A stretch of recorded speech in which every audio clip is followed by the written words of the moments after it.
I'm Reggie. And my microphone is not on, but welcome. Oh, they're not on. Welcome, microphone. One of our tech guys is out of commission right now, and you can clearly tell. So I'm going to pretend that this microphone is working. Hello. Do you guys want to hear a knock-knock joke online and in person? Even though this isn't a knock-knock joke, let me ask you something. Where do you go to learn how to make ice cream? Does anyone know? Antarctica. No. Sunday school. Oh, but that was amazing. You were all jealous. This next one is PG-13. I may get into trouble with this one, but because I am stalling, I'm going to go for it. How do you make holy water? Boil the hell out of it. How dare you say that in church? That is the correct answer. Just kidding. One more time, one more joke. What do you call a cow that jumps a barbed wire fence? A barbed wire fence. Shredded beef! You're welcome. All right, welcome back, Lindsay. Thank you. Where did you go? Turn on the mics. Were you successful? I think so. All right. So if you don't know, I'm not normally on the youth announcement team because I, kind of like Justin Bieber, I just sparkle too much. So the other talent has asked me to keep it down, but I'm here for you online and in person. You're welcome. Nice to meet me. You guys in the office? Date night. Nice. I gotta stop talking. All right. So, Lindsay, what's our first announcement? That's a good question.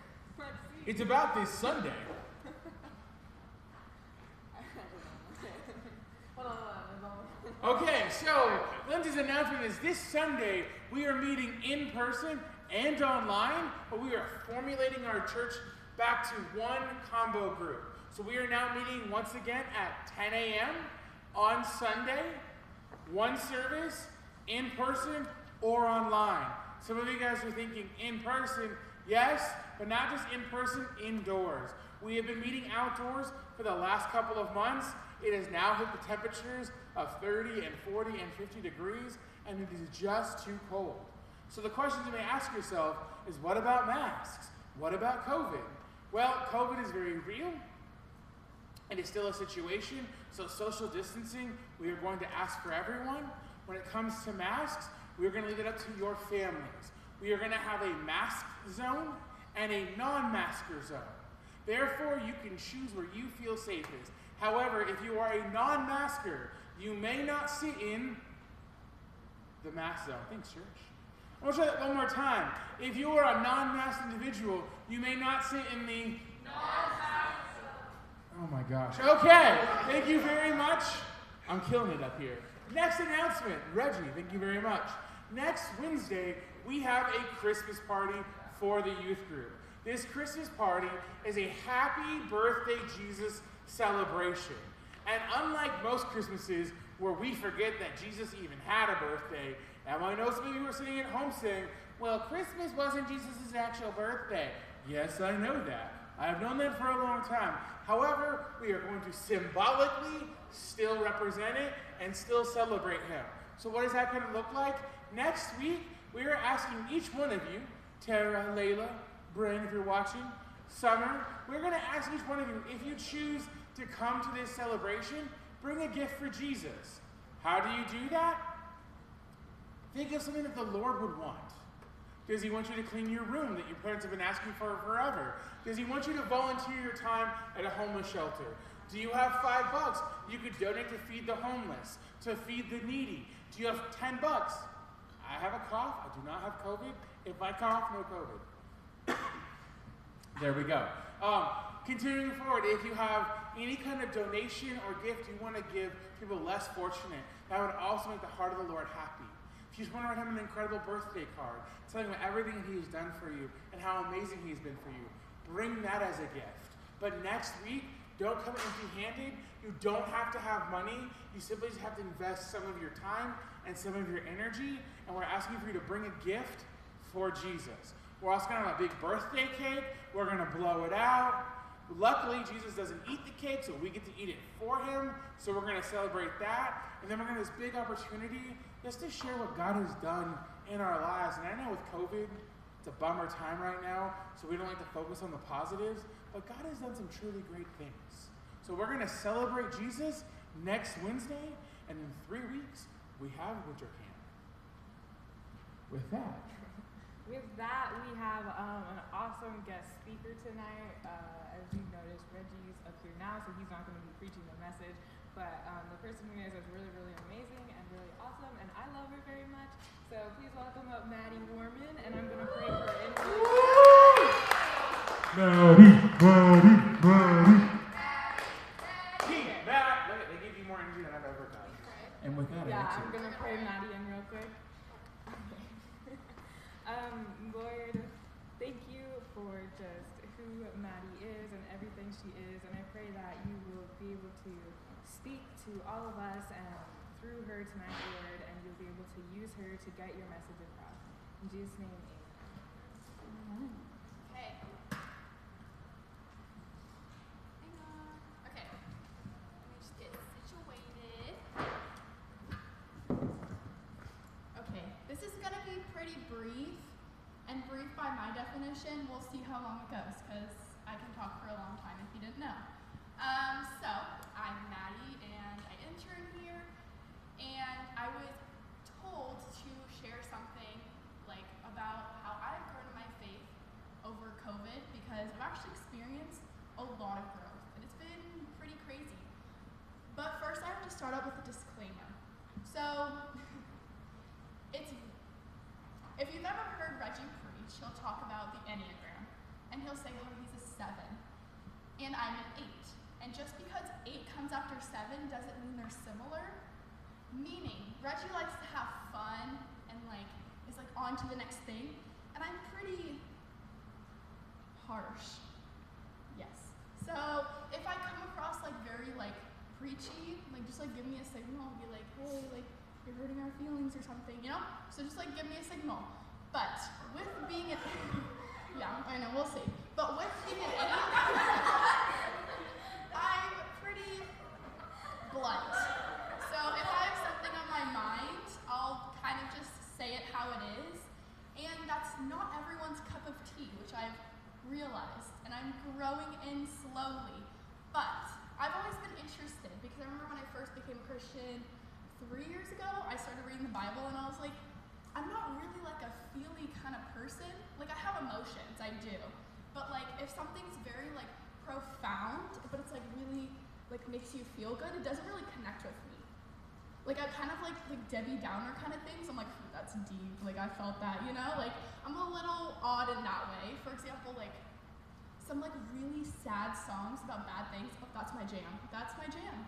I don't do love songs, I do sad songs. So, my favorite verse, and it sounds really depressing, but it is my favorite verse, is in the book of Ecclesiastes.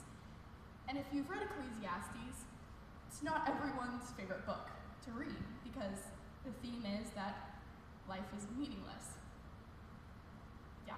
So that's a little much, and it's life is vanity, nothing is worth anything, basically, except for God, obviously.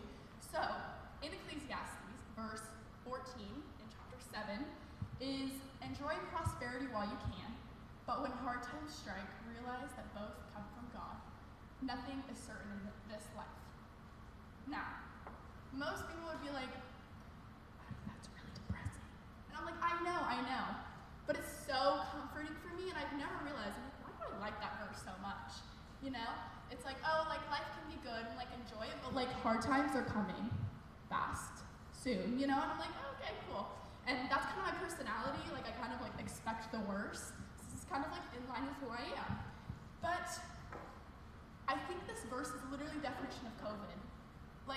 Most people in COVID, it's not that I didn't have a really hard time. I had a hard time. But it didn't affect me as much as it affected other people. And I truly believe, I was put into that mind space and this personality type to, carry on through times like this. I've been through some really tough things at home, And I literally think it was like equipping me, like, all right, girl, you gotta step up, like everyone else is gonna suffer. And I'm like, okay, I'm here, like I'm doing good. Like COVID has been so good for me. Like I'm an introvert naturally, so I got to stay home alone, that's fun. And I got to hang out with my family, and my nephew is like, he's like 1 right now, so I got to hang out with the baby the whole time. Like it was so much fun for me, and like I spent time with my family. Like I loved COVID, but not everyone did. I don't know about you here or sitting at home, like it was hard, devastating. People were getting sick. People were losing their lives. You couldn't see your loved ones for a really long time. Like that's hard. But is anything in this life certain anyways? I know none of us were like, oh, there's a global pandemic coming. Like I never thought that I'd be excited about like a new mask. I'm like, ooh, this one's cute. Like matches my outfit. Like I could never predict that, you know? But I don't think a lot of us were ready for the amount of hurt that was coming our way. So I went around this afternoon and I just texted a couple people randomly. Most people I texted actually aren't here, so they're completely anonymous. And I picked a couple people responses and I just asked them, like, what has COVID and the pandemic, like, what is the toughest lesson that you've learned? And I got 2 responses that stuck out to me, and maybe because they're like on what I'm trying to preach, and I like, of course, nitpicked. So if I didn't pick yours, I'm sorry. But some responded basically that so many things that we had planned on our time didn't happen. It's pretty deep. And then another one was plans that we make aren't certain, but shutting down and letting circumstances rule your life will never lead to anything beneficial. And I don't need to raise a hand, but I think probably everyone here shut down. Mentally, emotionally, was like, you know, I'm done. Like, how can this get any worse? You know, like, it was hard, and it still is hard. It's still not over.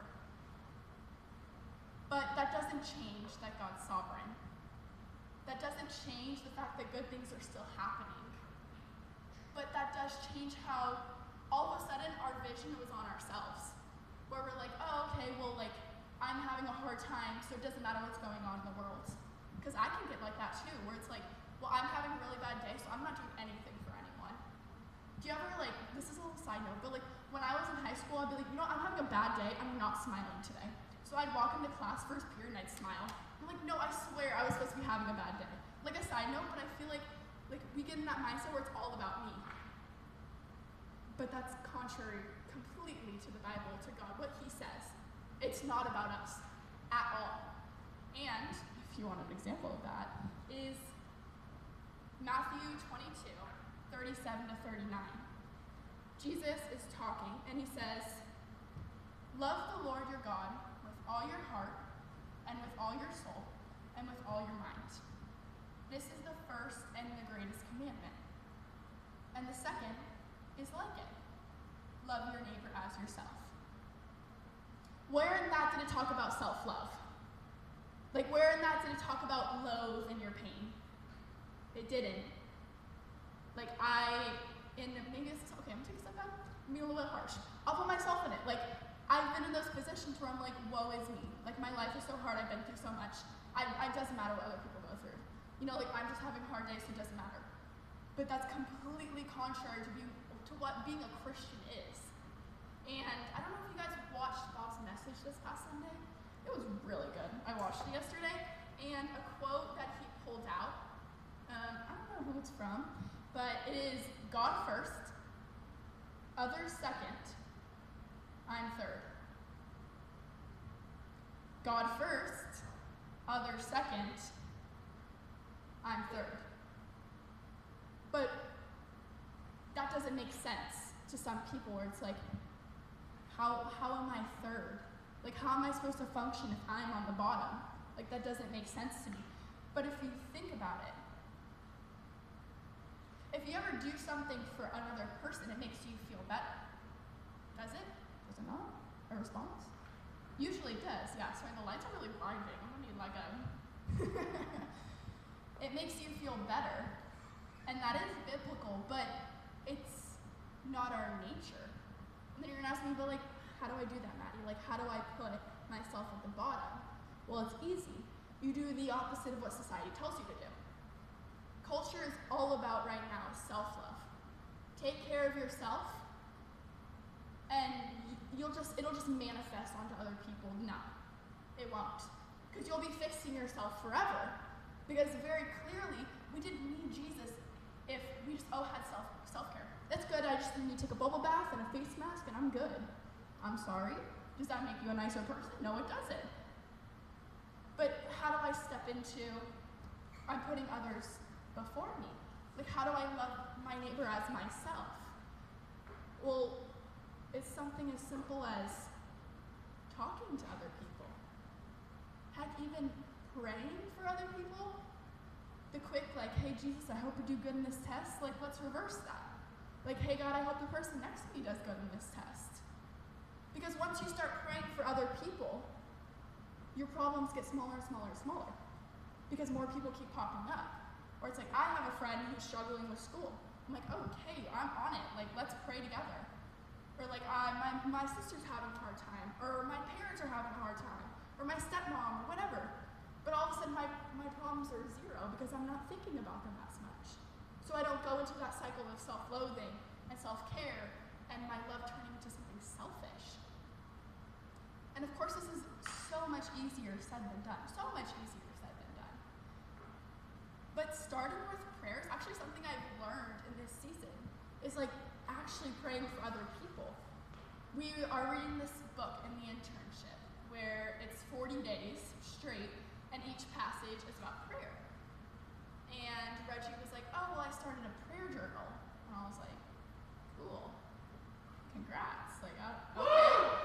And then after like 15 or 18 days, I was like, okay, I'm going to try this because this book is just like reading something. It's like a devotional. You like read it and you're like, okay, cool. You move on with your day. But like if you actually are proactive about something, you're like, okay, I'm going to like write people's names down. And my journal has everyone's name in it. And that's not like a pat on the back to me. But like everyone here, your name is in my journal. Because it's so easy for us to be like, oh, well, I need help. But it's like, are you asking other people what they need prayer for? Because God's first. Others are second, and you're third. And if you have a relationship with Jesus, then you're already guaranteed what's beyond this life. Because nothing is guaranteed, as says in Ecclesiastes. Nothing in this life is certain. So if you have a relationship with Christ, you're already in eternity with him.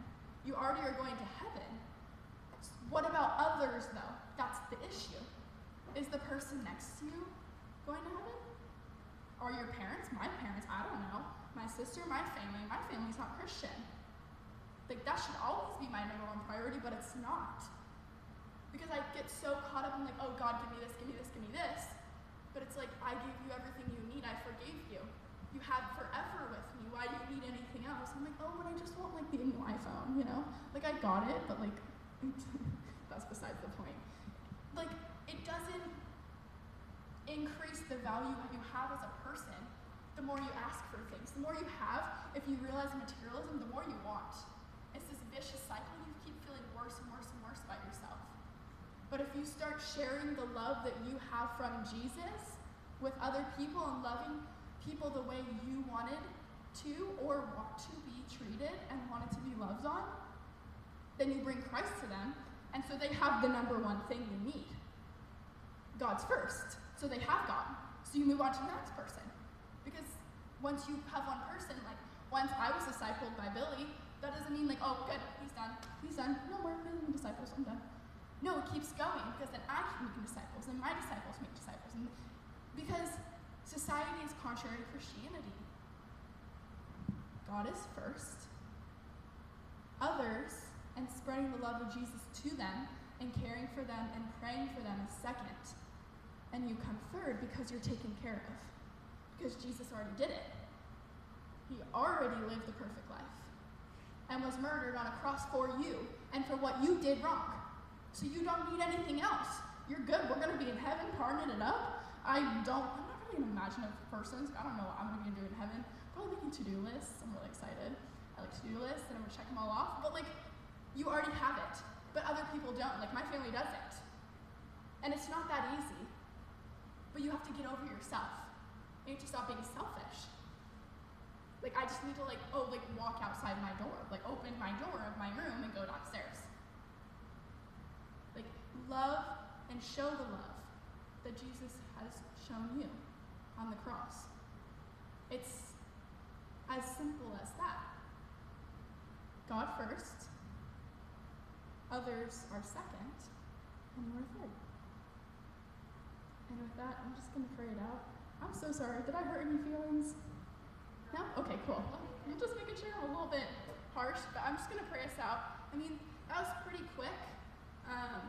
If you ever have any questions or you need prayer, I'm just going to add to my book. I think everyone here, we all need prayer. Even if you're at home, it's hard. COVID's hard. Being alone is hard. Not seeing your family is hard. Not going to school is hard. Sitting on a computer on Zoom is hard. But that doesn't mean we have to turn all the focus on us, because it's not about us anymore. Because they already got taken care of. All of our needs are already met. We just got to focus on others. So I'm just going to pray us out. God, what a crazy life we are all living right now. I don't think 2020 prepared us for, I think actually we're prepared for everything, between the insane political climate and the pandemic and the killer bees and the rioting, all of it. It's hard to see that you're good, but you're good because you tell us you are. Because you brought your son, because he died for us. Because he took all that hurt and pain away from us. But I pray that it wouldn't stop there. Definitely for me and for others listening, if they truly want to share who you are, because that's what you called us to do. You called us to make disciples across the nations. I pray that we truly love others and help others and be there for others, just the way that you've done it for us, because in all honesty, we can't measure up to it, but we can at least try and bring the thing that does measure up to it. So I just thank you for everyone here or everyone listening.